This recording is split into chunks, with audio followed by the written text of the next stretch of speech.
Olá pessoal, sejam todos muito bem-vindos aqui à nossa live, aqui no nosso canal da Igreja das Nações.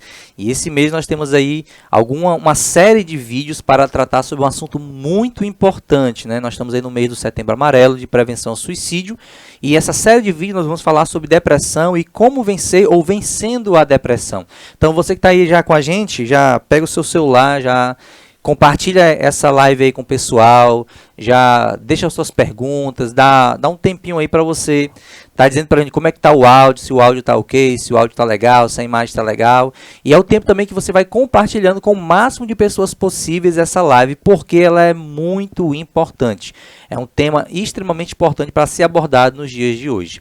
E hoje eu estou aqui fazendo essa abertura dessa série de vídeos com a minha amiga Débora Figueiredo, que aceitou esse convite, né? Psicóloga, trabalha com saúde da família e da comunidade e vai nos dar essa visão mais científica, mais técnica que a psicologia tem sobre essa temática. Então, a partir disso, nós vamos estar conversando também sobre o que a Bíblia traz sobre esse assunto e no decorrer das lives sobre como nós, como igreja, como cristão, devemos abordar o tema, como nós podemos socorrer pessoas que têm esse tipo de problema e como nós podemos, à luz da Bíblia, auxiliar na cura, no auxiliar, na ajuda dessa pessoa a superar essa dificuldade. Então, Débora, desde já eu quero lhe agradecer por ter aceitado esse convite. Obrigada pelo convite, Samuel. Olá a todos.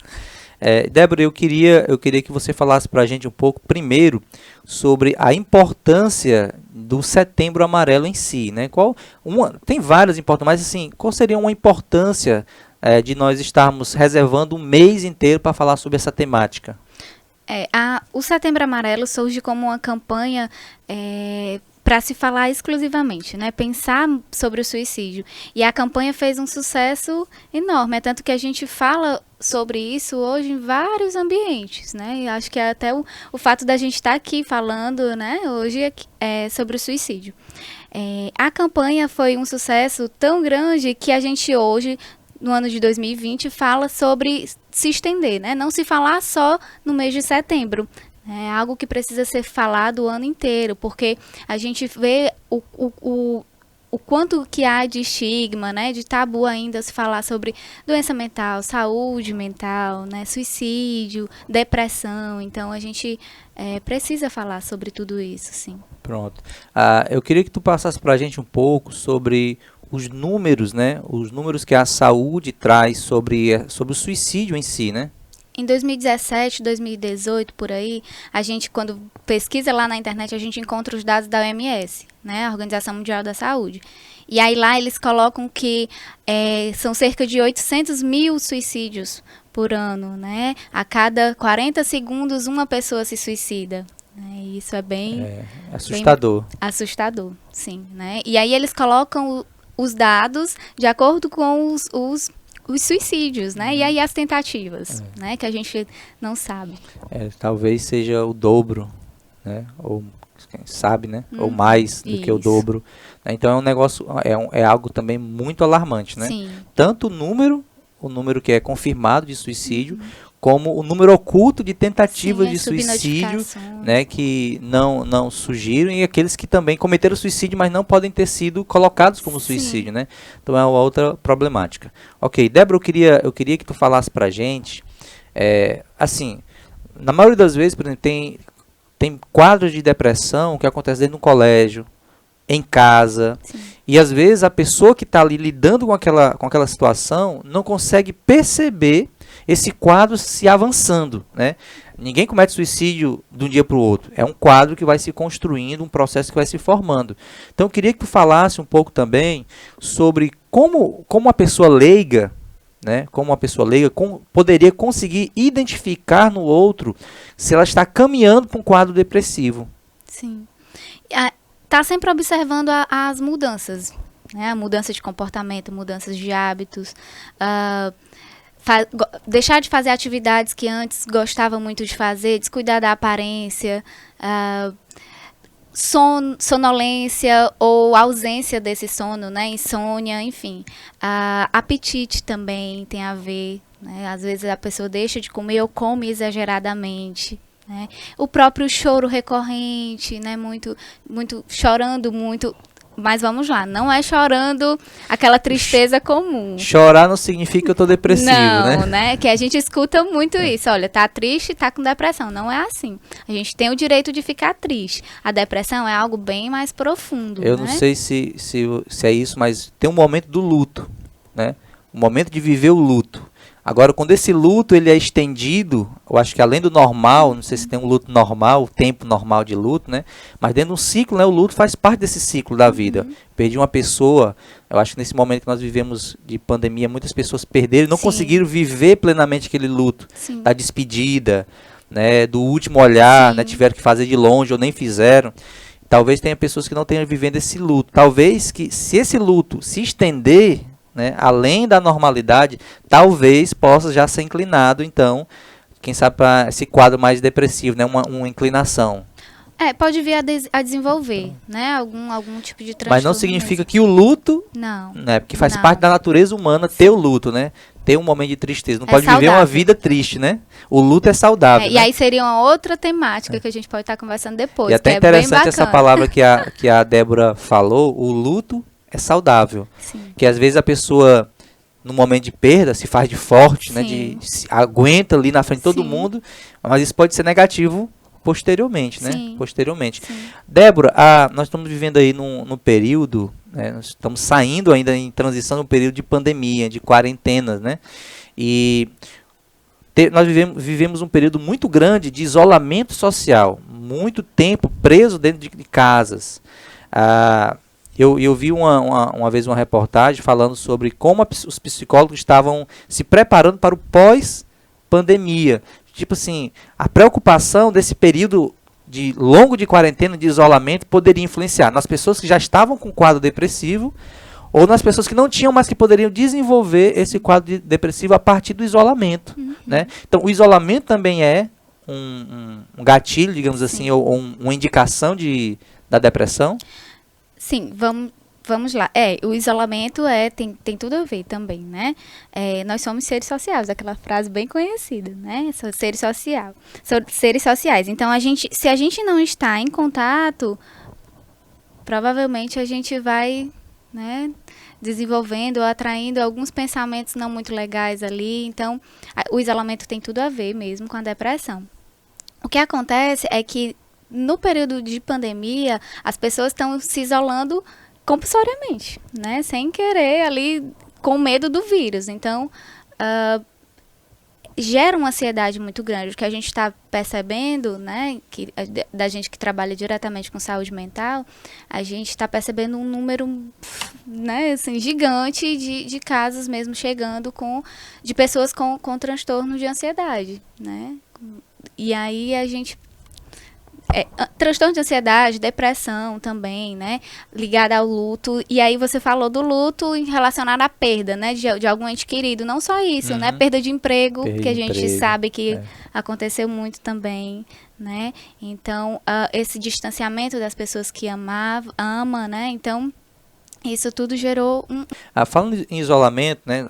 Nós falamos aí sobre o isolamento compulsivo. Mas me veio aqui à mente, por exemplo, hoje, a quantidade de jovens, adolescentes, que vivem já uma vida de isolamento social, né? De se ficar no quarto até as madrugadas, de não ter contato com pessoas, com outros jovens, com amigos, de ficar mais nas redes sociais, nos jogos, na internet. Esse isolamento que ele se autocoloca, pode desencadear também um quadro depressivo, uma ansiosidade? Sim, né? Talvez muitos deles já estejam vivenciando esse quadro depressivo, né? E aí ninguém se deu conta porque julga, não, é da própria fase. Faz parte. Né?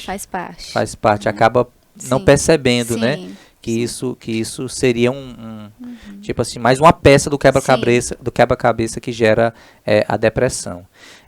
Agora, por exemplo, às vezes o que acontece que as pessoas não falam sobre esse assunto, sobre depressão, é por muito medo, né? Tabu, né? A questão de a gente escuta assim, a pessoa está com depressão, né? Isso aí é frescura. Eu até vi uma frase: depressão não é frescura. É uma arte da propaganda do Setembro Amarelo falando sobre esse assunto, né? Porque na verdade ainda existe uma carga muito negativa sobre uma pessoa que está depressiva de buscar ajuda, porque existe um preconceito, né? Existe um preconceito sobre isso. Sim. Existe, na verdade, é o grande desafio, né, para a gente que trabalha, e eu acredito que para quem está passando por isso também, né, o grande desafio é desmistificar, é quebrar esse estigma, né, falar sobre, é saber como falar sobre tudo isso, né, é saber escutar. O principal, a gente precisa saber ouvir antes de criticar, antes de julgar, né? Então as pessoas geralmente elas estão mais prontas para julgar, né? É frescura, é falta de oração, né? É falta de contato social, enfim. Mas aí, assim, o que tem por trás disso tudo, né? Assim, então, naquele momento que aquela pessoa está apresentando essa dificuldade ou essa característica, né, de depressão, enfim, a pessoa está suspeitando que o outro está vivenciando esse momento difícil, o mais importante é estar junto, né? Oferecer apoio, empatia, ouvir o que ela tem para dizer. Às vezes a pessoa nem quer falar, só quer que você esteja ali perto dela, né? E é isso que está faltando mesmo, né? E aí a gente vai falando para tentar desconstruir isso. Então, o processo, a grande dificuldade seria essa, né? As pessoas primeiro reconhecerem, buscarem, na verdade, se sentirem seguras para buscar ajuda. Eu acho que às vezes a pessoa tem insegurança, né? O que vão pensar de mim? O que é que vão falar de mim? Sim. Né? Assim, num termo bem popular, vão dizer que eu tô doido, né? Por exemplo, a pessoa está com um problema de depressão ou de crise de ansiedade, ou está começando, e a pessoa diz assim, é bom você ir pro CAPS. Aí, qual é a resposta dessa pessoa? Diz assim, eu não sou louco para ir pro CAPS, porque essa é o preconceito que existe. Então, isso eu acho que já gera uma barreira da pessoa buscar ajuda, porque o que é que vão pensar de mim?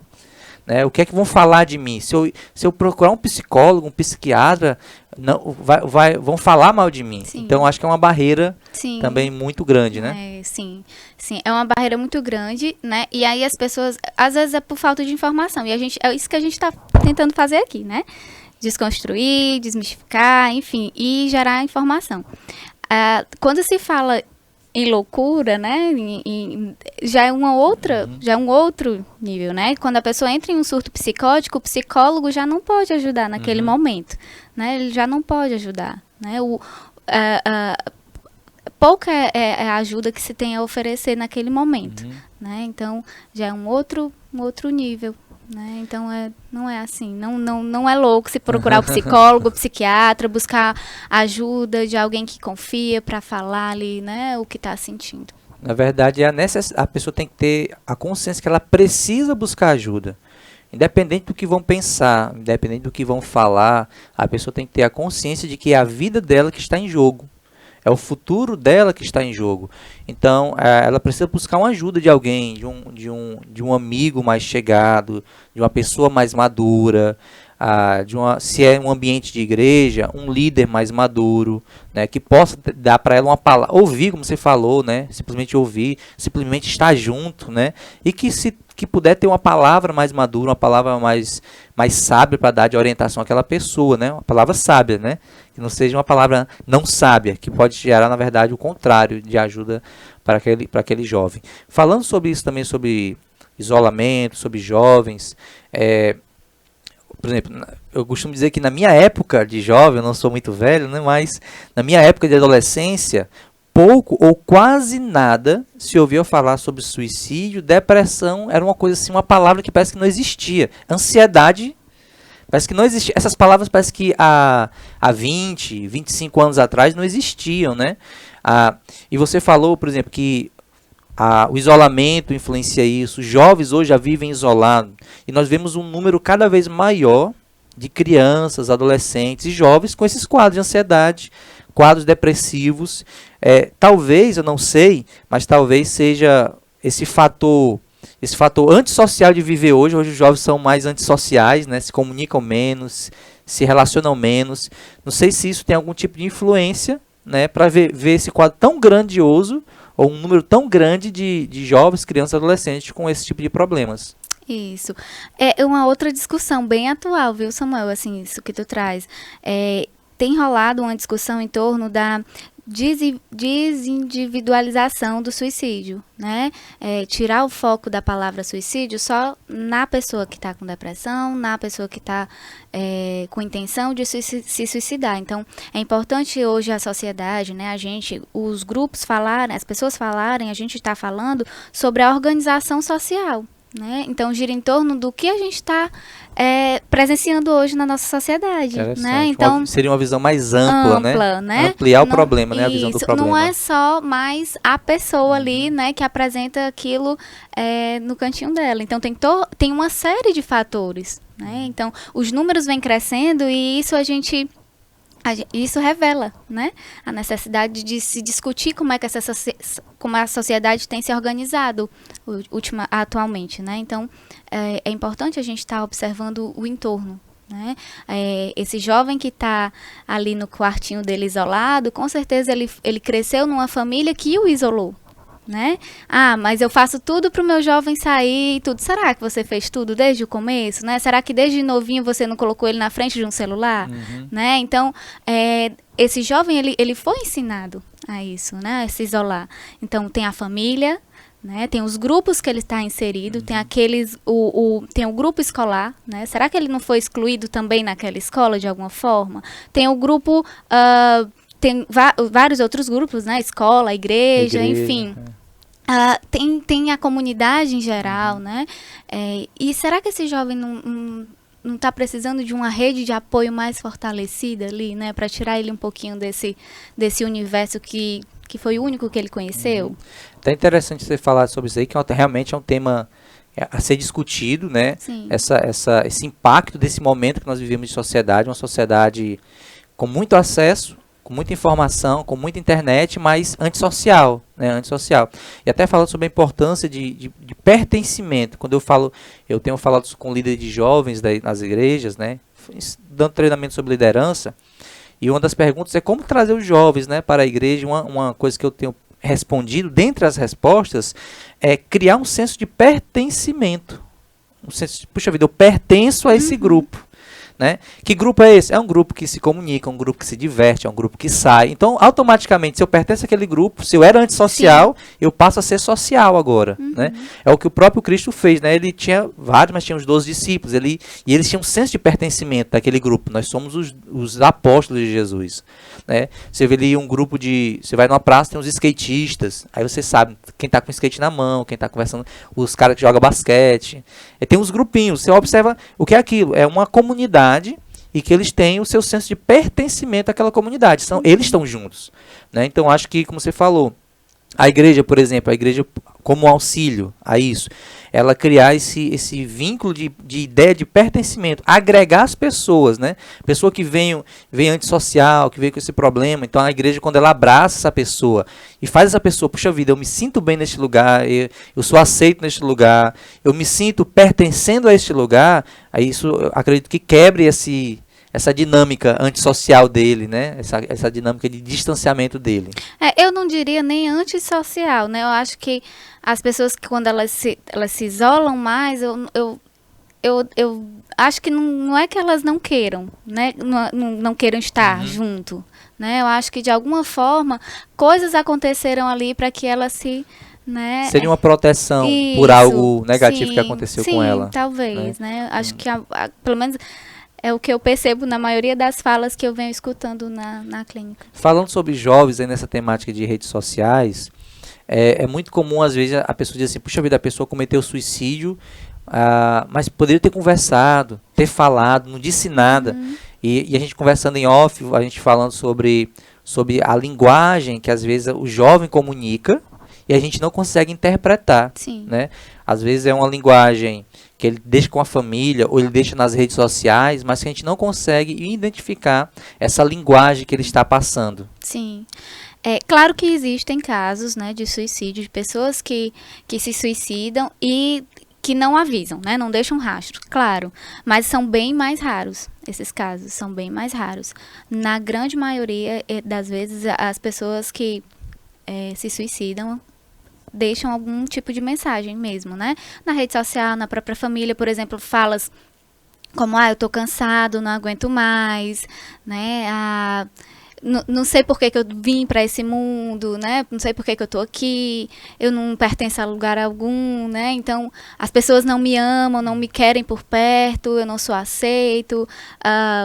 Enfim, são falas muito sutis, falas muito sutis que às vezes a gente deixa passar despercebido. Então, isso acontece muito também, principalmente, na verdade, né? Muito com os grupos de jovens, né? Às vezes nas brincadeiras ali, muitos jovens soltam e aí levam na esportiva, né? Assim, é bem comum encontrar, a gente ouvir esse tipo de fala entre os jovens. Entendi. Então é por isso que cada vez mais então se mostra necessário as pessoas entenderem, né? Perceberem que quando a pessoa está ali com um quadro, com algum problema, ou com essas linguagens, ele precisa identificar. Como é que eu vou ajudar uma pessoa que eu não identifico que ela precisa de ajuda? Como é que eu vou me aproximar de uma pessoa que eu acho que para ela está tudo bem, né? Então, existe essa necessidade de nós também nos posicionarmos como um auxílio, uma ajuda, né? Para identificar, para aconselhar, para conversar, não para julgar, né? Não para apontar o dedo, não para dizer que isso é frescura, isso é falta de peia, isso é mimimi, né? Que é uma coisa muito comum de nós ouvirmos, né? Outro mito bem que a gente escuta muito, né? Se quem quer se matar não fala, né? Quem quer se matar não ameaça. Isso é um mito mesmo, né? Assim, a gente precisa estar atento. Quem quer faz logo, né? Quem quer faz logo, não avisa. Não, isso é mito, né? Como eu falei, muitas vezes, na maioria das vezes fala assim, né? E aí é exatamente, talvez, né? Talvez seja exatamente nesse momento em que a pessoa fala, né? E o outro diz, tu vai fazer nada, né? Você tá Deixa de frescura, né? Então talvez seja nesse momento que a pessoa toma uma decisão. Para provar Sim. que ela consegue, que ela faz. Sim. Né? Interessante, né? Interessante. E a gente vem falando, assim, só um parêntese, Samuel, para eu não esquecer. A gente vem falando sobre contato social, né? E isso já entra no ponto, né, da prevenção. A gente precisa estar em contato para que a gente venha a prevenir o maior número de casos possível. Ótimo, ótimo. Então, Débora, desde já eu quero mais uma vez agradecer, né, a tua presença aqui, né? E como igreja, eu acho que a gente também precisa cada vez mais debater esse assunto, conversar esse assunto, estar preparado para poder ser uma voz de auxílio, de socorro para aquelas pessoas que vão nos buscar. Eu tenho dito em alguns locais, final de semana eu passei um fim de semana falando sobre para líderes, saúde emocional para o líder cristão. E dentro da conversa, no bate-papo que eu tive com esse pessoal, eu estava dizendo, olha, hoje, mais do que nunca, a igreja precisa estar preparada para receber o número de pessoas que vão vir no pós-pandemia com algum tipo de transtorno. Agora, e se a igreja não estiver preparada? Se a igreja não sabe reconhecer? Se a única resposta da igreja é dizer que isso não é de Deus, né? Eu sei que não é, né? Mas isso é frescura, isso é falta de Bíblia, né? Mas que resposta mais afirmativa ou positiva a igreja precisa dar para essa pessoa, né? Como a igreja, né, nesse momento, mais do que nunca, precisa ter consciência plena de uma resposta verdadeira para dar para essa pessoa, não apenas julgar, né? O julgamento é necessário para me identificar, não, mas eu preciso corrigir, eu preciso ajudar, eu preciso auxiliar. Então eu tenho falado sobre isso, até nas outras lives a gente tem conversado sobre essa temática, e eu tenho falado hoje que a igreja ela vai ser procurada como um socorro para as pessoas também, né? Procurada também como um local que as pessoas, puxa vida, eu preciso de uma palavra, eu preciso de uma ajuda, eu preciso de alguém. E as portas da igreja estão abertas para isso. Sim.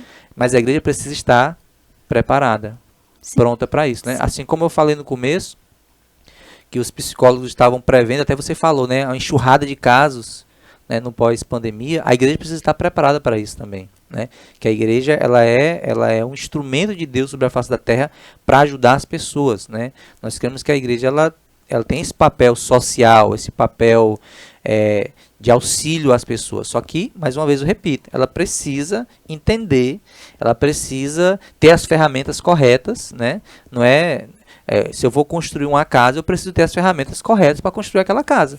Não é só a vontade, né? Não é só a vontade. Eu vou até aqui, quase encerrando, mas confessar o meu pecado. Faz um ano, mais de um ano que eu venho estudando sobre saúde mental, sobre saúde emocional, à luz da Bíblia, feito alguns cursos, mas antes disso eu nunca gostei, né? Disse, rapaz, que besteira. Eu sempre dizia, não, isso é besteira, não gosto disso, eu não quero conversar sobre isso, eu não quero falar sobre isso, mas eu disse, não, eu vou aprender sobre isso. Então eu comecei a estudar, comecei a aprender, comecei a ver a importância do assunto. E como hoje, tanto dentro da igreja como fora da igreja, as pessoas precisam disso. Precisam dessa resposta, desse auxílio. E mais, mesmo dentro da igreja, o número de pessoas com problemas dentro da igreja, sejam líderes ou não líderes, tem crescido cada vez mais. Então, a minha busca hoje é de aprender para auxiliar no que eu posso no auxílio dessa pessoa, né? No socorro dessa pessoa. E eu acho que esse tem que ser o nosso papel como igreja, né?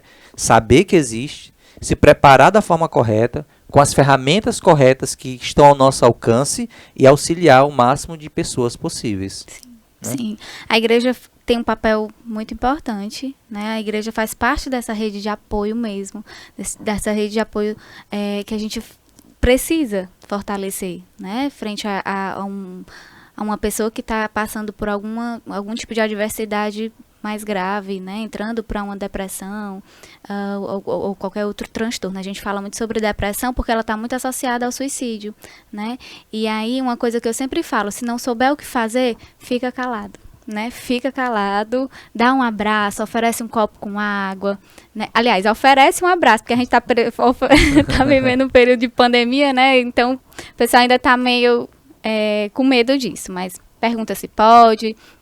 Enfim, fica perto, né? Então, na dúvida, fica perto, fica calado, né? Mas essa pessoa precisa se sentir acolhida. E a igreja, ela tem esse papel, né? Muita gente dentro da igreja sabe acolher, já sabe acolher, então transmite esse conhecimento, né? Esse afeto, essa empatia para os outros, né? Porque vai chegar de fato, né? E a entender que quem está com pensamento suicida, né? Quem tá com ideação, com vontade de se suicidar, é importante lembrar que isso está associado a um transtorno mental, né? Então essa pessoa está precisando de ajuda profissional também, né? Então é uma rede, né? A igreja é o profissional especializado, né? É a família muito importante também nisso. Então acho que todo mundo ali dando as mãos consegue mesmo ajudar de fato. Ótimo, ótimo. Então, pessoal, eu queria de novo agradecer aqui a Débora pela gentileza de estar hoje fazendo essa abertura, né? Lembrando que vai ser uma série de vídeos que nós vamos estar fazendo durante as próximas semanas. Hoje foi só um momento mais introdutório para nós termos uma visão mais do profissional sobre esse assunto, né? Mas nós vamos debater um assunto que você falou, sobre depressão dentro do contexto familiar, né? Como a família vai se portar. Vai ter aqui nas próximas semanas também a questão desse assunto dentro do ambiente acadêmico, né? O número de jovens hoje que a gente sabe nas escolas que tem feito automutilação, né? Corte, problemas em família que acabam gerando vários outros problemas, a partir, por exemplo, de um abuso que ela sofre em casa e aquilo desencadeia uma série de outros problemas. Né? A gente vai estar conversando sobre esse assunto também, porque é um assunto real, é algo que acontece no dia a dia das pessoas. Então, nas próximas semanas, vamos estar aqui continuando a nossa série de mensagens, de lives do Setembro Amarelo, falando sobre vencendo a depressão. Hoje nós tivemos com a Débora, falando sobre uma visão mais do profissional, como identificar alguns números, né, alguma ideia mais do profissional sobre essa temática, e nós vamos continuar a partir desse ponto na próxima semana. Então, eu queria agradecer a você que está com a gente aí desde o início, que Deus abençoe vocês, no nome de Jesus. Quer falar alguma coisa, Débora? Se você está passando por alguma dificuldade, algum problema, se você acha que está vivenciando uma depressão ou está, né, de fato, vivenciando um momento de mais isolamento, de mais sofrimento, procura ajuda, né? Procura ajuda profissional, procura alguém que você confia para estar conversando, tá? Vale a pena, sim, vale a pena. Obrigada pelo convite e até a próxima, gente. Tchau, pessoal.